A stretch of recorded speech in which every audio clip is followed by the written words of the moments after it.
Bonjour à tous, bienvenue dans le 14e épisode du podcast Classe à part. Ça tournait déjà? Ouais, ça commence. Holy shit. Quand il y a un petit point rouge, ça là. Bon, comme vous avez vu, on a un décor différent aujourd'hui. Exceptionnellement, on est dans un nouveau décor. C'est que on s'est mal pris dans l'horaire, carrément, on va être honnête. On a juste fuck up l'horaire. C'était une semaine très occupée pour nous deux. Là, sérieusement, c'est un miracle qu'on a réussi à se voir. Exact. Fait que, on n'a juste pas pu booker un autre podcast à la salle qu'on a habituellement. Fait qu'on a décidé de faire ça chez moi. Je me suis équipé à faire, fait que j'ai quand même pas mal de trucs pour pouvoir faire un petit studio. C'est le bienfait du COVID. Là. Exact. Vous avez tous vos at-home studios maintenant, on coupe dans le budget de plein d'affaires. Exactement. Fait qu'on on a ça. Fait qu'aujourd'hui, c'est quoi le sujet? Aujourd'hui, on va parler de la censure. Fait que c'est un sujet quand même chaud en ce moment. Puis la raison pour laquelle, c'est parce que avec tout ce qui se passait dans la politique américaine, il y a eu beaucoup de censure sur les réseaux sociaux. Il y a aussi un documentaire qui est sorti sur Netflix, je sais pas si tu l'as vu, ça s'appelait The Social Dilemma. Ouais. Puis ça portait beaucoup à réflexion. Puis la raison pourquoi je tenais vraiment à faire ce podcast, parce que je trouve qu'il y a comme dans le fond, c'est comme un paradoxe, dans le sens que la censure, historiquement, on sait que c'est très dangereux. Puis c'est quelque chose de néfaste. Puis c'est la raison pourquoi le premier amendement de la Constitution américaine l'interdit. Puis que c'est quelque chose... On prône beaucoup la liberté d'expression. C'est une valeur fondamentale et constitutionnelle. Ben, d'un autre côté, je suis d'accord qu'on peut pas laisser les gens écrire n'importe quoi ou diffuser n'importe quoi. Il y a des enfants qui regardent. La désinformation, c'est quelque chose aussi de très chaud. Fait que c'est un peu ça, en ce moment, les gens essaient de censurer des informations en ligne pour prévenir la désinformation. Mais en ce faisant, je me pose la question, est-ce que la solution n'est pas pire que le problème? Ben, moi, c'est un peu... je me souviens plus... Je sais pas si c'est Fox, quel poste avait fait ça, mais durant les élections présidentielles, il avait censuré carrément les speeches de Trump. Ouais, mais c'est pas juste Fox. Il y a eu tellement de... Il y a plusieurs chaînes qui ont coupé son speech. C'était pendant qu'il disait qu'il prétendait que les élections avaient été fraudées ou frauduleuses, peu importe. On va même pas s'attarder sur ce sujet-là parce que je pense que ni toi ni moi on dispose des preuves, des éléments de preuves. 100%. Mais c'est que je me dis, c'est fou que maintenant les médias ont plus de pouvoir que la politique au complet. Moi, c'est ça qui me fait peur un peu. Twitter a censuré Donald Trump la nuit des élections. Ça, c'est quand même fou. Ouais. Parce qu'à un certain point, je me demande à quoi sert toute cette éducation-là. Genre, on investit tellement dans l'éducation, dans les universités, pour qu'on soit des gens informés et éduqués. Ouais.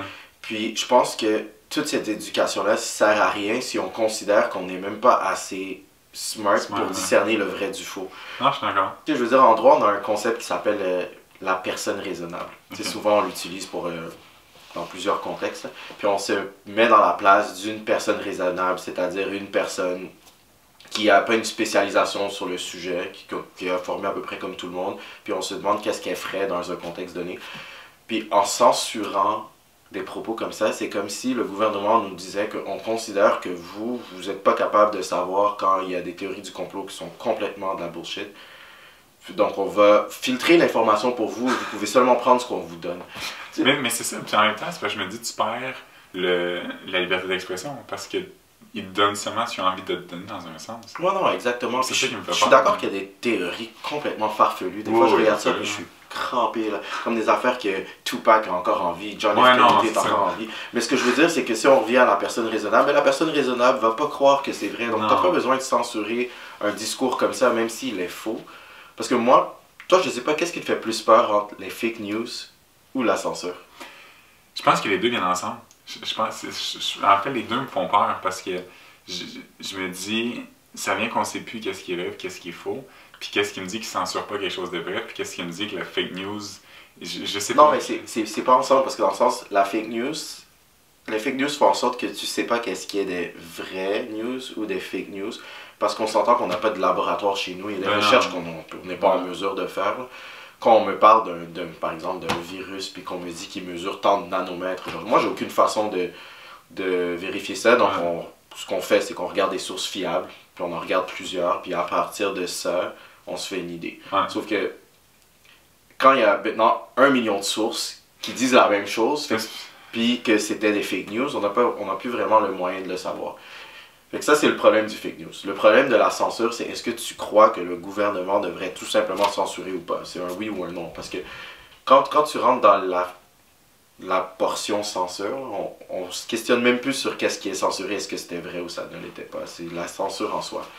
Moi, je pense qu'il y a des moments où la censure est nécessaire. C'est quand on parle de contenu genre pédopornographique ou des affaires de même, yes, censor that shit. Tu comprends? Oui, non, c'est sûr, of course. On veut pas ça.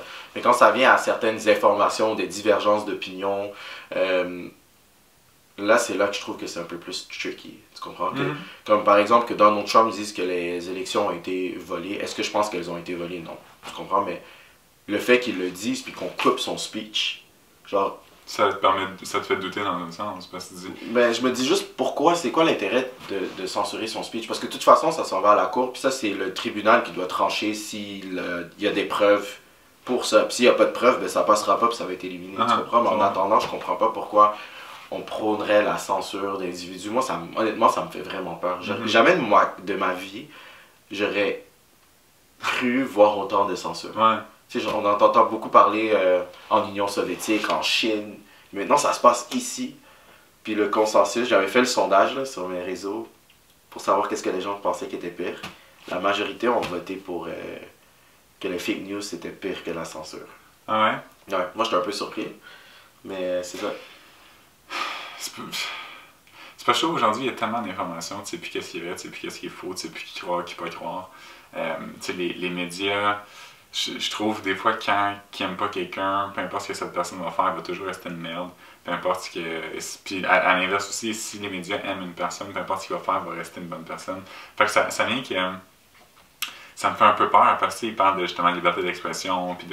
Mais on n'a plus de liberté d'expression vraiment aujourd'hui parce que peu importe ce que tu dis, il y a des gens qui vont être en désaccord, il y a des gens qui vont vouloir se censurer, il y a des gens qui vont amener d'autres preuves. C'est qu'avec Internet, on a accès à une infinité d'informations. Ouais. Je trouve ça beau, mais je trouve ça dangereux parce que ça vient que tu sais plus qu'est-ce qui est vrai et qu'est-ce qui est faux. Tu sais plus quoi croire et quoi pas croire. Fait, qu'est-ce que je trouve pire entre la fake news et la censure?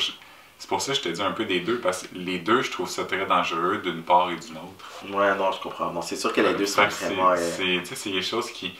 Moi, ce qui m'a fait très peur, c'est justement durant les élections, tu sais, je veux dire, aux États-Unis, ça ne me concerne même pas. Puis quand ils sont mis à bloquer les discours de Trump, j'étais comme « Oh shit, on est rendu là. » Comme les médias bloquent la politique. Enfin, je dis pas qu'il aurait gagné, puis honnêtement, je m'en bats les couilles qui gagnent aux États-Unis. Genre, ça me concerne pas directement. Indirectement, oui, parce qu'on fait des accords avec eux, mais j'ai trouvé ça super dangereux. J'étais comme crime. Les médias ont le pouvoir de censurer le président, qui est le président des États-Unis, qui n'est pas d'un petit pays de 15 populations. Non, je sais ça. Ça... Je me dis, si on a le pouvoir de faire ça, qu'est-ce qu'ils nous mettent dans la tête, puis qu'est-ce qu'ils font de vrai et de faux, tu sais? Non, c'est ça, mais aussi, c'est que... Je dis vraiment pas sur tous les sujets, je suis pas conspirationniste ou quoi que ce soit, mais c'est vrai que si je pouvais juste examiner la campagne présidentielle de cette année, les médias parlaient d'une voix unique. T'sais, peu importe, changeait le poste, puis partout on disait comment... Ils disaient toutes la même chose, puis à quel point ils étaient genre méchants, pas bons, ci, puis ça, on le censurait partout. Fait que t'as même pas l'envers de la médaille, il devient de plus en plus difficile à aller trouver. C'est ça, je trouve, tu sais, puis je veux dire, tu sais, Trump déteste les médias, il le disait ouvertement. Puis c'est ça aussi, je pense, tu sais, c'est peut-être pas aidé en détestant les médias, parce que clairement, qui l'ont pas aidé. Puis je dis pas qu'il a rien été élu, c'est pas ça, c'est pas là où je veux en venir. Mais c'est que je trouve que si eux autres ont le pouvoir de décider ce qu'ils diffusent, ils nous cachent pas de l'information qui est vraie, mais qu'on ne saura jamais qui est vraie ou pas, dû au fait que c'est eux autres qui décident de nous montrer ce qu'ils veulent nous montrer au bout de la ligne. Ouais, non. Mais en plus, tu avais regardé The Social Dilemma. Ouais. Puis ils avaient dit, ça c'était au début du documentaire, quand ils disaient que les fake news se propagent 7 fois plus rapidement que les vraies news. Ben oui, ben oui. Fait que c'est la raison pour laquelle c'est quand même quelque chose qui est... dangereux. Ouais, c'est concernant. C'est très dangereux. Mais ça me fait penser à un peu tranche de vie. Ben, tranche de vie, non, là, mais j'avais vu Denzel Washington qui a fait un speech une année, puis il parlait justement avec des journalistes. Puis il disait, le problème avec vous aujourd'hui, c'est que vous voulez juste sortir une nouvelle, que ça soit vrai ou faux, que ça aille contre la personne, que ça affecte la personne, vous en foutez. Tout ce que vous voulez, c'est sortir de quoi. Ouais. C'est dangereux, en fait. Parce que c'est pour les codes d'écoute. Mais exact, c'est qu'ils font n'importe quoi pour le clic. Puis c'est ça qui vient en jeu aujourd'hui, c'est qu'on a tellement de fake d'informations dues à ça. C'est qu'ils sont prêts à n'importe quoi pour avoir juste un clic. Là.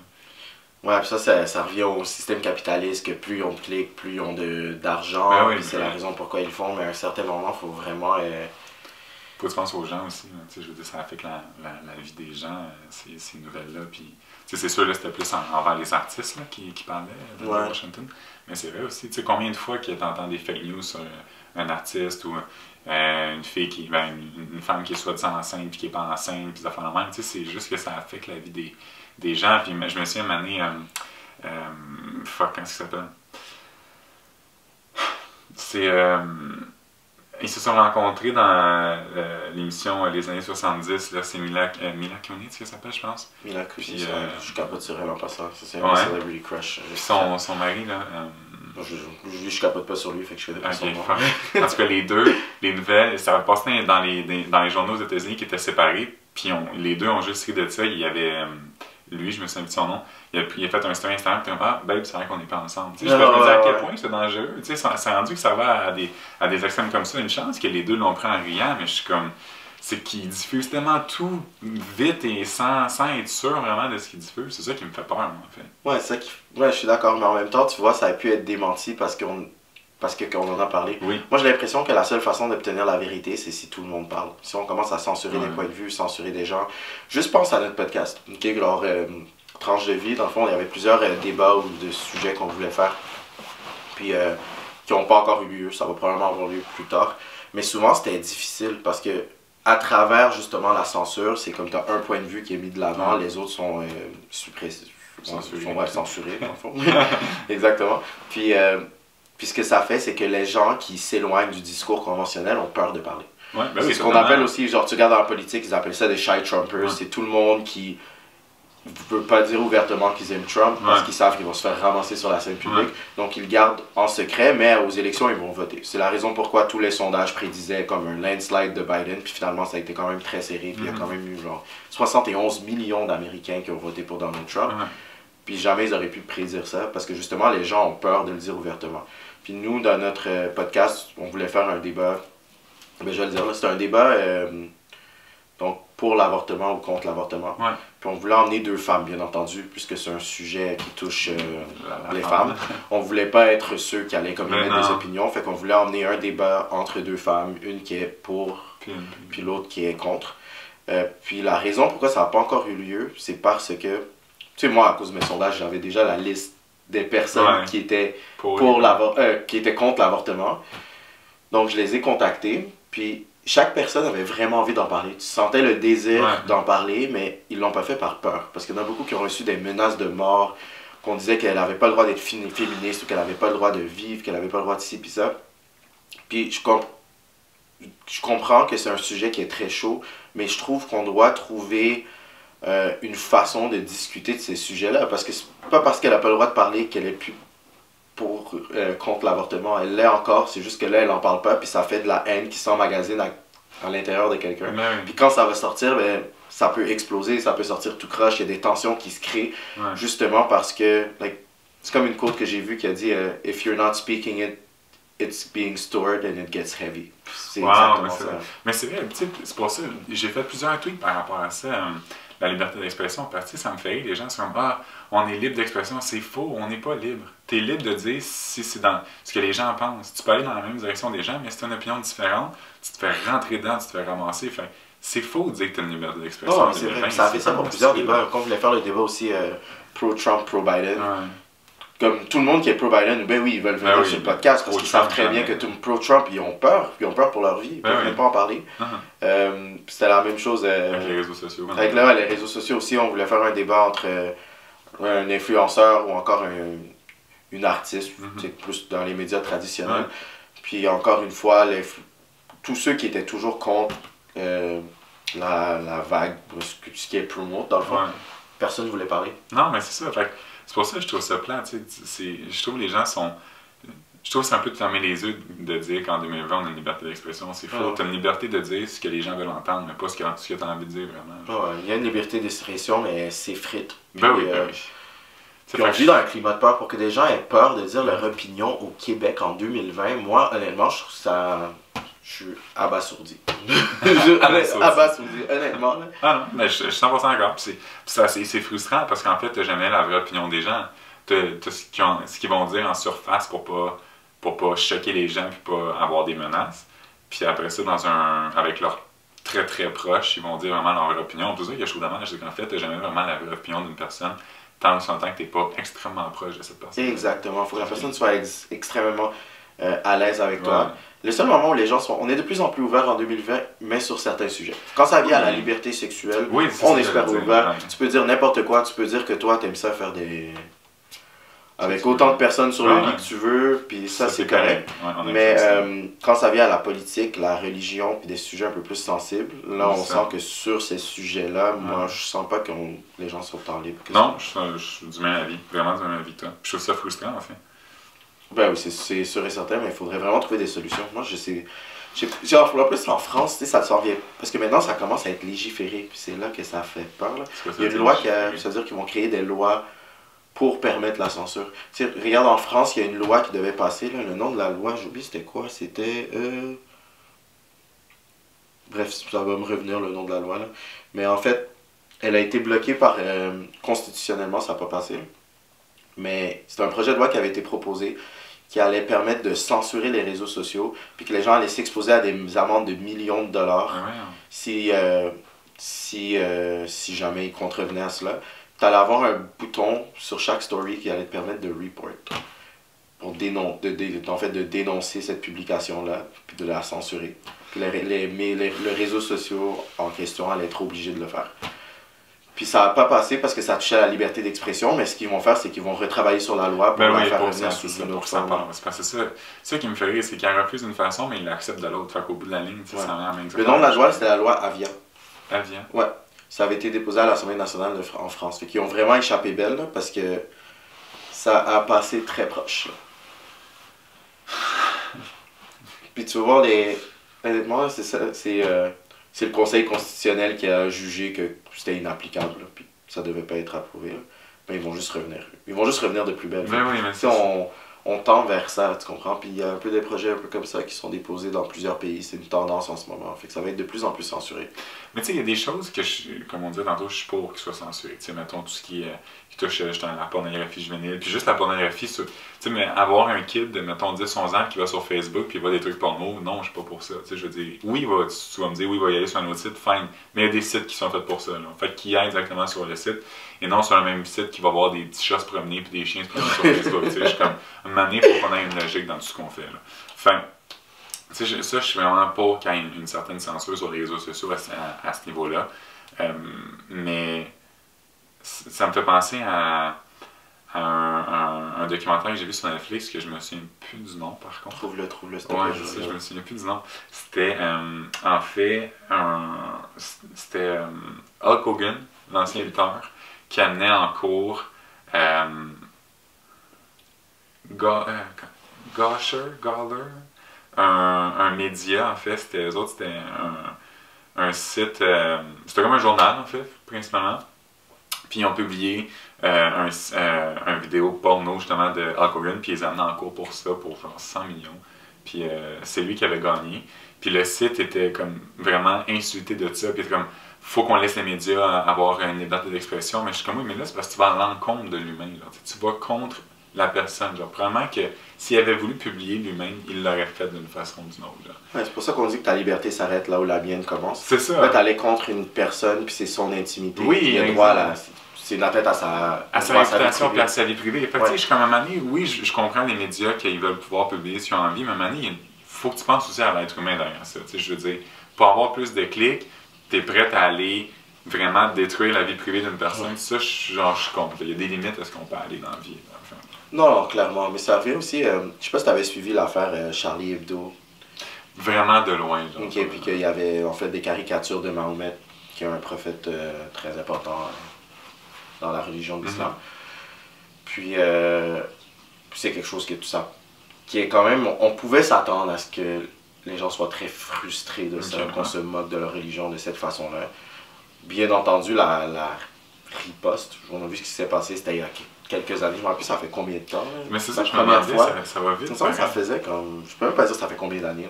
Je perds le fil du temps. Je vais essayer de le trouver vite vite. Ouais, essaie de le trouver. Continue. Mais ça, il y avait eu une tuerie, puis des Ouais. gunshots, everything à cause de ça. C'était vraiment suite à ça.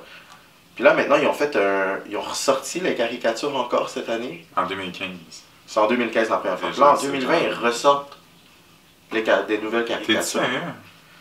C'était vraiment, tu sais, comme pour commémorer ce qui s'était passé il y a 5 ans. Mais en même temps, moi, ce que je me dis, c'est que tu as vu l'impact Ben que oui, ça que ça a fait, fait. tout le drame que ça a créé la première fois. Fait que c'est pour ça que oui, c'est de la liberté d'expression, puis je comprends que le but de commémorer ça, c'était pour dire à quel point on est libre, mais à partir du moment où tu fais du mal à des gens, tu comprends que tu sais que pour eux, il y a des gens qui ne vivent que pour leur religion, Mais oui. tu comprends, c'est comme leur life purpose, puis tu vas te moquer de ça, puis que tu as vu à quel point il y a eu de la violence qui s'en est ensuite la dernière fois. La commémoration, je pense qu'on aurait pu s'en passer. C'est parce que moi, c'est ça, je trouve, c'est que. À un moment donné, on dirait que c'est comme les médias qui ont envie de prouver qu'ils sont pas plus forts que ça, mais que ça leur fait pas peur. Mais je suis comme, man, il y a des Je trouve, vies ouais, qui ont c'est un été- peu d'ego. C'est honnêtement. ça, mais je trouve que c'est de l'ego, tu sais, je suis comme, t'as des vies qui ont été perdues là-dedans, alors tu peux-tu juste, je sais pas, t'as une autre façon de dire, tu sais, aujourd'hui c'est le 7 janvier, ça fait 5 ans officiellement, blablabla, mais de refaire la même chose pour prouver que, je sais pas c'est quoi le but de ça, à part créer de la merde carrément. Encore une fois, peut-être avoir des clics aussi, là, je sais pas. Non, mais c'est ça. Mais c'est parce que je trouve vraiment que quand on parle d'opinion politique, ça c'est. Je veux dire, c'est juste des débats. Tu comprends? Ben oui, ben oui, T'affectes ben pas une personne directement. Non, exact. Mais il y a d'autres cas de censure où tu fais du mal à des gens. C'est un peu comme il y avait aussi le cas, par exemple, du N-word qui est encore revenu. Ouais. Il y avait un livre qui s'appelait Les 10 petits nègres d'Agatha Christie, qui est un classique. En passant, c'est un livre que j'adore. Je l'ai chez moi. Puis C'est vrai? ouais. Puis comme ça fait longtemps que je l'ai, le titre, c'est encore Les 10 petits nègres. Puis récemment, ils ont changé le titre, justement parce qu'ils voulaient enlever le N-word. Puis il y avait beaucoup de gens qui se demandaient si c'était correct de censurer ce mot, si c'était la bonne chose à faire de changer un titre qui est c'est un géant de la littérature. Là. Fait que, T'en penses quoi, toi? mais c'est que, encore une fois, quand tu écoutes des gens te dire que ce mot-là leur fait mal, tu comprends Ouais. que c'est très douloureux pour eux, puis qu'il y a d'autres alternatives. Je pense qu'on peut les écouter. Parce que, tu sais, on parle du N-word beaucoup, mais je te donne un exemple. Disons que pour parler de quelqu'un qui est homosexuel, on utilise le mot tapette, faggot, ou tous ces mots-là. Tu comprends? Dans ce sens-là, on comprend qu'il ne faut pas les utiliser parce que c'est un mot on sait que ça fait mal. On sait que c'est un mot que tout le monde a enlevé de son vocabulaire. Même là, en le disant, juste pour montrer l'exemple, j'étais comme, wow, c'est quand la dernière fois que tu as entendu ce mot-là? C'est vrai, parce que avant que tu me poses la question, c'était exactement ça, je pensais, puis ça fait vraiment longtemps. On l'a enlevé. Tu sais, avant, on s'entend du M&M dans le début des années Ben 2000. C'était tout le temps, puis ça faisait partie de la culture populaire, puis tout le monde les disait. Mais maintenant, on n'en parle plus, on ne le dit plus, parce qu'on sait que c'est un mot qui fait mal. Ouais, Pour moi, le N-word, c'est un peu la même chose. Si tu sais que ce mot-là va faire du mal à des gens, puis qu'il y a d'autres mots que tu peux utiliser, puis qui n'ont pas une connotation péjorative, pourquoi tu ne les utiliserais pas? Puis c'est la même façon avec la caricature, tu sais que ça fait du mal à des gens, puis bien entendu, je suis complètement contre la violence, je suis contre la riposte qu'il y a eu, la réponse qu'il y a eu à ces caricatures, ça va de soi, tu comprends? Mais en même temps, je pense que quand on parle justement de censure puis de liberté d'expression, il faut s'assurer de ne pas faire du mal aux gens autour. Ça devrait être la seule limite de la liberté d'expression, en fait. Wow, c'est bien dit ça. Mais c'est vrai, non, 100% d'accord. Je pense que ça devrait juste t'assurer que tu blesses pas personne en faisant, en t'exprimant. En fait. Je pense que ça serait vraiment plus ça le mieux pour tous. Puis ça permet peut-être aux médias d'utiliser leur voix pour propager une bonne information et non d'aller contre une personne. Ouais, non, exactement. Pour revenir à la censure sur l'Internet, tu sais, au lieu de censurer, je trouve que la meilleure façon de contrer des fake news, c'est de diffuser la bonne information. Puis oui, comme on a dit, les fake news se propagent 7 fois plus rapidement, mais dans un contexte d'un débat. Tu comprends? Comme plein de débats qu'on voulait faire, qu'on avait un peu de difficulté. On voulait faire aussi le pro-masque et anti-masque. Ouais. Puis juste pour voir les opinions des deux côtés. Puis encore une fois, anti-masque, c'est difficile de trouver quelqu'un qui veut parler sur la scène publique, à part si c'est quelqu'un qui est déjà tagué conspirationniste puis qui est déjà trop occupé à faire des manifestations anti-masques ou qu'est-ce que les anti-masques font, I don't know. Mais en même temps, je trouve qu'un débat comme ça, c'est parfait parce que ça fait en sorte que l'anti-masque dit tous ses points de vue, le pro-masque dit tous ses points de vue, puis tu vas très bien voir rapidement qui est à court d'arguments, qui a des arguments qui n'ont pas de sens, puis que c'est plus dans un contexte comme ça qu'on peut informer les gens, puis c'est éducatif.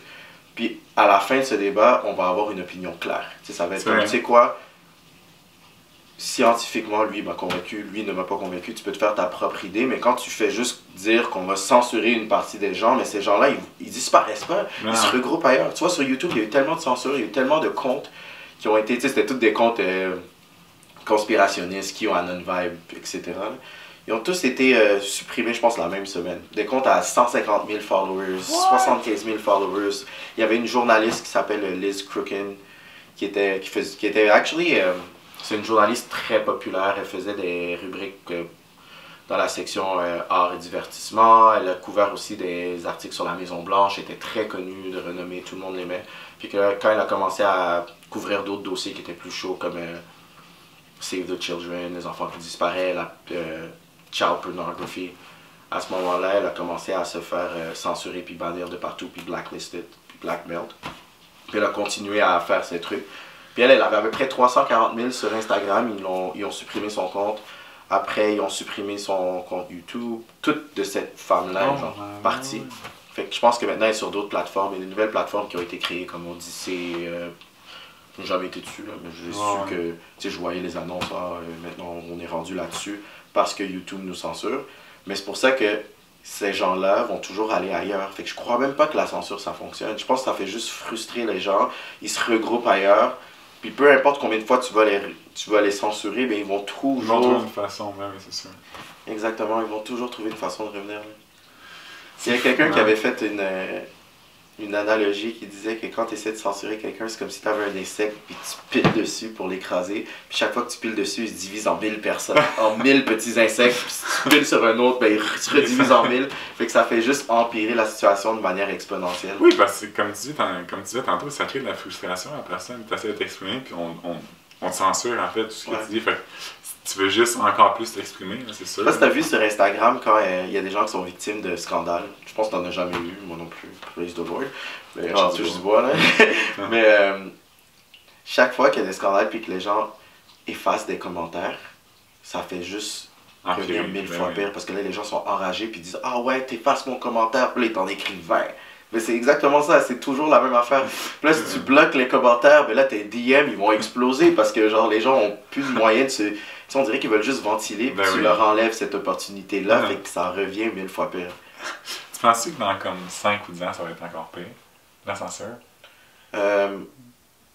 J'espère que non. J'ai de la misère à... Genre, quand j'essaie d'imaginer quelque chose de pire que qu'est-ce qu'on voit en ce moment, j'espère que c'est temporaire.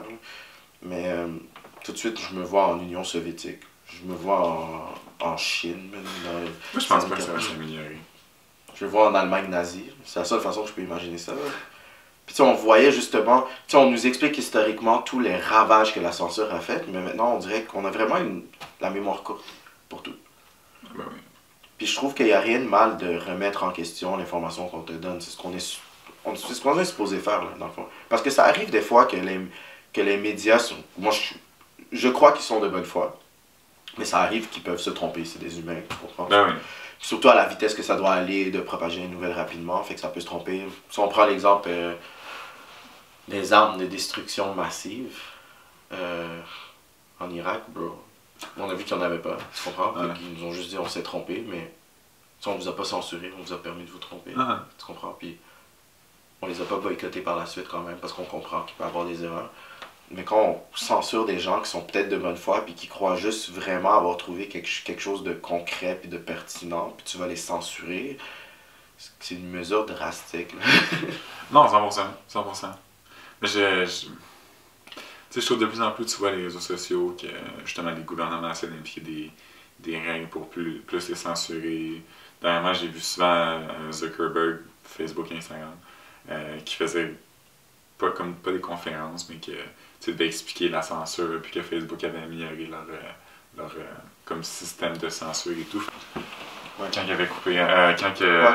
quand il a coupé Trump, ils l'ont, pendant qu'il disait qu'il croyait que les élections avaient été volées, ils l'ont tout de suite censuré à la télé, ils ont coupé son speech, ils ont dit si t'as pas de preuves, c'est très dangereux ce que tu fais, si t'as pas de preuves, on va pas laisser ça être diffusé.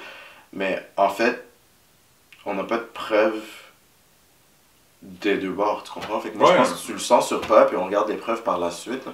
Si par la suite, la cour tranche qu'il n'y a pas eu de fraude, puis qu'il continue à le dire, ben là, ça devient clairement du fake news délibérément pour comme mettre tout le monde dans un climat hostile. Là, je suis d'accord. À ce moment-là, je serais d'accord, mais la journée des élections, on n'a pas de preuve que ça a été fait, mais on n'a pas vraiment de preuve que ça n'a pas été fait. Est-ce que je crois que les élections ont été volées? Non. Mais je demeure contre la censure. Je pense que sur le point de chialer sur la censure, il y avait probablement raison. Sur tout le reste, on s'entend que Trump, c'est un personnage, puis qu'il y a beaucoup de choses qui disent que... C'est un show, je vois qu'il en a. Exactement. Là. Mais non, c'est pour ça que j'ai hâte de voir où ça va aller, mais... C'est tellement difficile de dissocier la bonne information de la mauvaise information, puis le fake news du vrai news, que on dirait que je sais pas quand est-ce que les choses peuvent vraiment s'améliorer. Puis tu sais, je trouve, surtout les médias traditionnels, des fois ils vont dire des choses, puis tu sais, je pense, mettons, pas aux boomers, mais tu sais, oui, dans ces âges-là, qui ont suivi. Censure-toi pas, bro, dis-le. Non, mais c'est parce que j'essaie de penser les boomers, c'était quelle année, mais oui, en fait, c'est pas mal ces années-là. Tu sais, eux qui ont suivi les médias traditionnels toute leur vie, ils vont croire pour du cash ce qu'ils vont voir là-dessus. Puis finalement, quand tu fais d'autres recherches plus sur Internet, tu t'aperçois qu'eux autres aussi peuvent se tromper. Et puis, tu sais, tout le monde se trompe, je veux dire, l'humain. Ah ouais, bien entendu. Enfin, puis, tu sais, justement, avec... Parce qu'on fait toujours avec les informations qu'on a. Exact, puis, pour ça. Puis c'est pour ça que je dis que je crois que les médias peuvent être de bonne foi, c'est parce qu'ils font avec les informations qu'ils ont. Tout à coup, il y a une nouvelle information qui arrive, ben, c'est ok, on s'est trompé, mais qu'est-ce que tu voulais qu'on fasse? Ben, exact. C'est un peu ça, mais c'est pour ça que je trouve aussi qu'il ne faut jamais censurer personne, parce que tu peux jamais savoir quelle autre information est pas encore en ta portée. Fait que c'est mieux de... Moi, je pense, je le dis live, là, je pense que la censure, c'est pire que les fake news. Je suis convaincu que c'est plus dangereux et que c'est plus néfaste pour la société, puis que la solution qui mène au problème des fake news est pire que le problème elle-même. Ouais, peut-être. Dans ma tête, on dit un va pas sans l'autre. Les deux sont comme ensemble. Fait que c'est pour ça que j'ai de la misère à vraiment départir lequel est pire que l'autre. Parce que je me dis, si t'as pas de fake news, t'as pas de censure. Si t'as pas de censure, t'as pas de fake news. Non, mais parce que la censure peut se faire sans les fake news. Tu comprends? Si tu regardes dans des gouvernements qui étaient très répressifs, dans des dictatures, il y avait de la censure, mais la censure pouvait être parce que tu parlais contre le régime, parce que tu n'aimais pas le président. Tu comprends? Fait que tu peux avoir de la censure qui touche d'autres aspects. Puis c'est pas nécessairement pour bloquer les fake news. Des fois, la censure peut être utilisée de manière très malsaine aussi. Intéressant. Donc, So that's my point. Moi, je te le dis straight up. Non, mais de cette façon-là, c'est vrai que la censure... Non, c'est vrai que la censure est pire, en fait, parce que si... parce que tu peux bloquer une information vraiment légitime, puis que pour X raisons, elle est censurée, puis ça peut... Tu sais, justement, comme tu sais, l'île de Hempstead, ça a été tellement censuré longtemps, puis finalement, pour... On n'en parlait pas, tout le monde disait que c'était ci, puis ça, mais finalement, c'était vrai. Tu sais, puis je me dis, si dès le départ... les gens avaient vraiment cru en ça. Peut-être qu'il y a beaucoup de jeunes, c'était plus des filles, là, beaucoup de jeunes filles auraient été sauvées. Ouais, au moins mise en garde, tu comprends? Oui, exact. De pas trop aller le voir lui, l'information serait passée, il y aurait peut-être beaucoup de victimes qui auraient pu être sauvées. Non, c'est vrai, 100%. Donc, la censure, à bien y penser puis à écouter tes arguments, c'est vrai que la censure est pire. Oh, je t'ai convaincu. Est-ce que je vous ai convaincu? Non, mais c'est vrai, tu vois, je voyais pas ça comme ça. Puis c'est vrai, en fait, parce qu'il y a tellement de trucs que je trouve qui sortent, surtout dernièrement, avec les réseaux sociaux, c'est encore pire. Il y a tellement de choses qui sortent. T'as vu maintenant toutes les fact-checkers, toutes ces nouvelles choses qui apparaissent tout le temps. Exact. Dès que tu mets le mot COVID, t'as le lien d'information qui embarque là-dessus aussi. Ils sont vraiment en train de se mobiliser, mais j'espère que ça va être pour le mieux. Oui, 100%, parce que tu sais, je me dis justement, si on prend, mettons, l'exemple de Hempstead, parce que j'ai écouté le documentaire, je suis quand même bien informé à ce sujet-là. Si dès le départ, ça n'avait pas été censuré, on aurait pu sauver. Les médias auraient peut-être pu sauver des jeunes de cette île-là ou les préparer justement à ne pas aller dans tel endroit, et à faire attention à tel monsieur. Je pense, tu sais, si tu prends juste cet exemple-là, puis 1 million d'autres exemples, qu'il y a tellement de choses qui auraient pu être évitées si on avait vraiment pas censuré. Propager la bonne information. Tu sais. Enfin, non, je pense qu'à ce niveau-là, c'est quelque chose qui est à travailler auprès des médias, puis des réseaux sociaux, parce que c'est rendu tellement gros la technologie aujourd'hui qu'ils ont accès à tellement d'informations rapidement. Yeah. Bon, j'ai pas la solution, mais j'espère que vous l'avez. J'espère, ça serait fun. Ouais. Moi, ça fait le tour pour moi, je sais pas si toi. Ouais, pas mal aussi, oui. C'était surtout. Je trouve que c'est plus ça qui est informant à ce sujet-là. J'ai beaucoup de choses à apprendre à écouter de ta part. J'espère que ça a été instructif, mais moi aussi, je cherche les informations. C'est un peu comme toi, souvent. Je trouve une information, je sais pas si c'est vrai, si c'est pas, j'essaie de chercher, mais même la recherche que je fais, on s'entend qu'une recherche sur Google, c'est très limité. Là. Oui. Je trouve un autre article dont je ne connais pas nécessairement la véracité, j'en trouve un autre. Tu sais, c'est un peu comme, bon, je sais que tu n'as pas été à l'Uni, mais quand tu fais une dissertation, on te demande de citer tes sources, on te demande si tes sources sont peer-reviewed, ce qui veut dire qu'ils ont été en fait révisées par d'autres personnes du milieu pour s'assurer qu'elle est vraie, crédible. Puis par la suite, ça fait un article qui devrait être crédible. Puis c'est comme ça que tu essaies de t'informer le plus possible. C'est sûr c'est un peu difficile quand c'est juste avec les nouvelles puis que deux chaînes de médias peuvent donner des sources contradictoires. Mais moi j'aime ça, avoir le luxe de pouvoir regarder les divergences d'opinion. C'est vrai? Non, 100%. Je trouve que ça apporte une certaine richesse, puis si c'est du fake news qui vaut même pas la peine d'être considéré, j'ose croire que j'ai l'intelligence. Comme je disais, sinon ça sert à quoi les études? Pourquoi j'ai fait 8 ans à l'Uni si je serais même pas capable de discerner quelque chose de complètement farfelu? Non, c'est vrai. Que le gouvernement doit me dire « Ah non, t'as pas l'intelligence pour comme recevoir cette information parce que c'est con, mais peut-être que tu vas croire que c'est vrai. Fait qu'on va t'empêcher de la voir, puis prends juste ça. » C'est fou. Non, je te vois ça encore, c'est vrai.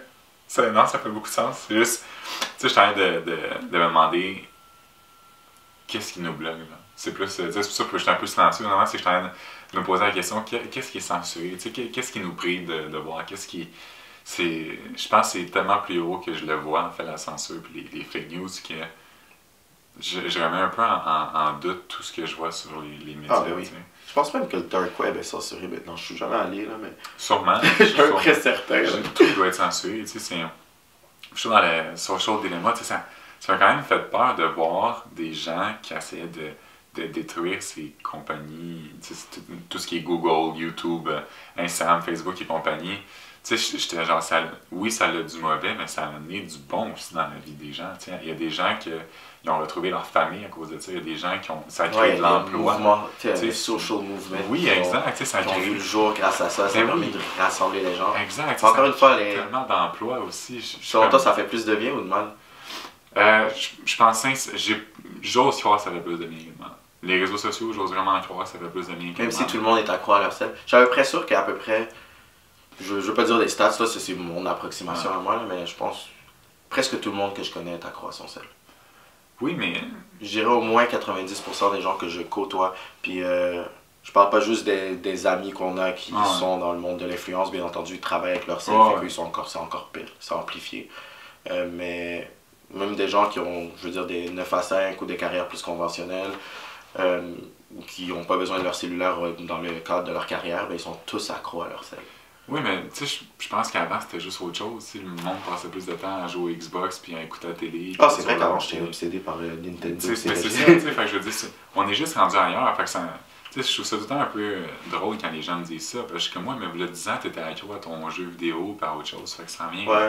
Mais c'est vrai qu'en même temps, le jeu vidéo, tu l'emmenais pas partout avec toi. Tu avais la console, puis quand tu allais jouer dehors, t'étais pas en train de jouer au ballon en checkant ton sel. Moi, je vois du monde sur des terrains de soccer, ils sont en train de dribbler en checkant leur email. C'est rendu fou. Ouais, c'est vrai. Non, ça, je suis d'accord, mais tu sais, c'est quand même aussi l'autre partie. Tu sais, sur, mettons, je prends un TikTok, il y avait un monsieur que, malheureusement, il était très... Il y avait pas de sous, puis il habitait avec sa fille. Je me souviens plus si c'est dans sa voiture ou dans un genre de caravane. Là. Ouais. Puis ses vidéos sont mises à complètement exploser. Puis il y a eu des commanditaires qui ont embarqué avec lui. Puis maintenant, le monsieur s'est sorti de cette situation-là. Enfin, je suis comme sans les réseaux sociaux, ça serait jamais arrivé. Fait que, tu sais, ça crée de l'emploi. C'est ça, c'est que ça crée de l'emploi. Puis ça crée tellement de belles opportunités pour des gens que oui, je pense vraiment que ça apporte du bien.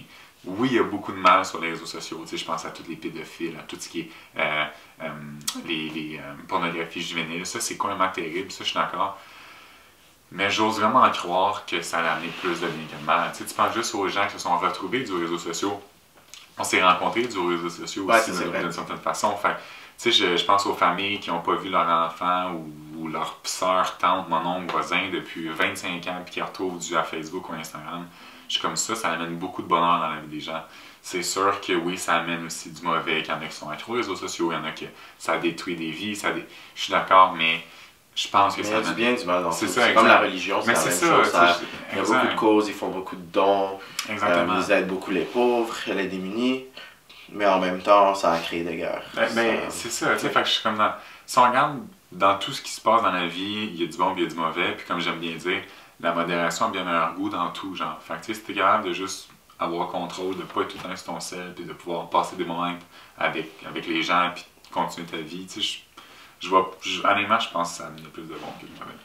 Ouais, mais en tout cas, nous, c'est sûr qu'on aime ça se voit. Bon, oui, c'est ça, les réseaux. Exact. Puis je veux dire, juste avec ça, aujourd'hui, on peut faire un podcast. Il y a tellement d'opportunités qui s'ouvrent aux gens avec ça, d'informer les gens. En tout cas, c'est sûr que je suis vendu pour les réseaux sociaux. Non, c'est sûr.